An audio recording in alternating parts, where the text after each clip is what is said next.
Sa 349 ang kabuang kaso ng non-communicable diseases ang naitala ng Department of Health simula December 21, 2025 hanggang January 2, 2026. 205 o 205 dito ang nagkaroon ng acute stroke na pangunahing dahilan ng pagkamatay, habang 75 o 95 naman ang nagkaroon ng acute coronary syndrome, samantalang 49 o 49 na kaso naman sa bronchial asthma o hika. Sa kabuang bilang, mas mataas po ito ng 9% kumpara sa kaparehong panahon ng surveillance noong 2024 patawid ng 2025 na may 319 cases. Karamihan po sa kaso ng acute coronary syndrome ay nasa edad 50 pataas. Nasa edad 40 hanggang 79 na taong gulang naman po ang pinaka-naapektuhan ng acute stroke, habang mga batang 0 to 9 years old ang pinakaapektado ng hika. Umabot naman sa 961 callers ang dumulog sa DOH Mental Health Hotline sa National Center for Mental Health mula December 21, 2025 hanggang January 2, 2026.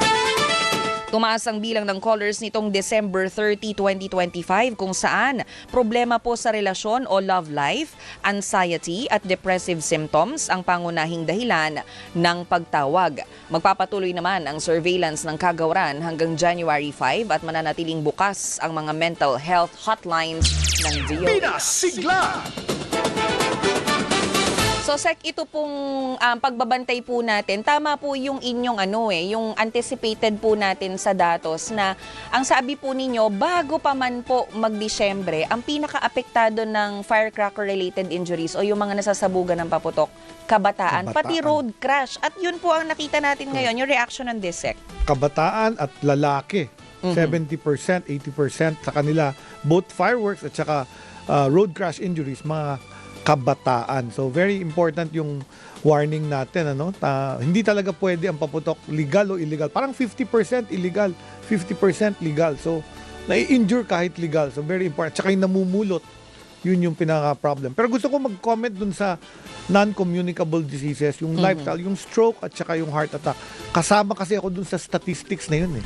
Alam nyo ba, nagpa-hospital ako? The age range? Oo, at nagkaroon ako ng premature atrial contractions.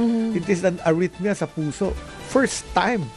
So, ngayong Pasko, sir? nung nasa amang tayo. Oh, After the okay, press okay. con, nagpa-ECG ako. Okay. Because I was having palpitations. That was December 30. Yeah. So actually, kasama ako doon sa statistics pero hindi na nilagay siguro. Okay. Pero that's important, no? Talagang kailangan nararamdaman nyo rin. It was different. I was feeling tachycardia and palpitation. Mabilis yung tibok ng puso ko. And nung pinapit ko yung pulse ko, talagang parang nag-i-skip. So nagpa-ECG ako. True enough, may nakitang premature atrial. Luckily, it's a rhythm na medyo benign. Ibig sabihin nun, hindi masyadong masama.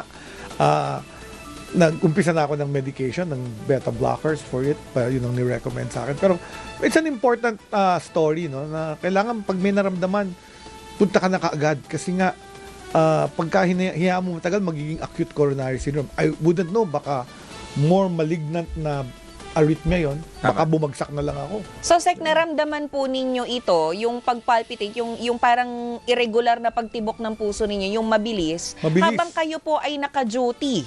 Kasi po nasa Amang Rodriguez po tayo noon. Nag-report tayo, press con, tungkol dun sa mga nawalang bata na na-recover naman ng PNP. So, we were reporting that. So, Sec, how are you now?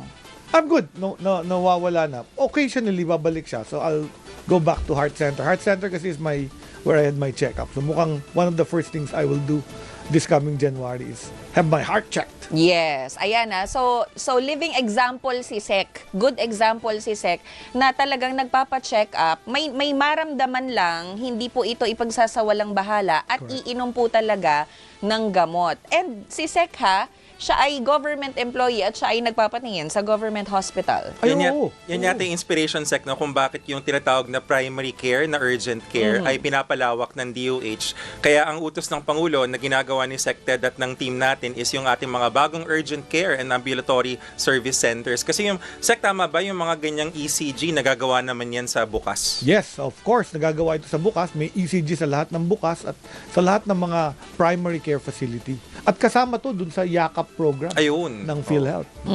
So, Sec, Ano ba ang sinabi ng doktor kung matatanong lang po natin na dahilan po? Bakit po kaya kayo nagpalpitate? Para din po sa transparency no, sa ating mga kababayan. And to clarify, how are you now? Are you okay? No, I'm okay now, pero we still need to find out bakit ako nag-arrhythmia. Okay. Kasi ang madaming causes yung arrhythmia. Pwedeng dahil sa electrical wiring ng heart, pwedeng dahil sa ischemia, yung Yes. nagbabara-bara mga ugat. So, ang next step ko, magpapa 2D echo ako, tsaka baka ulitin nila yung stress test ko. Yan.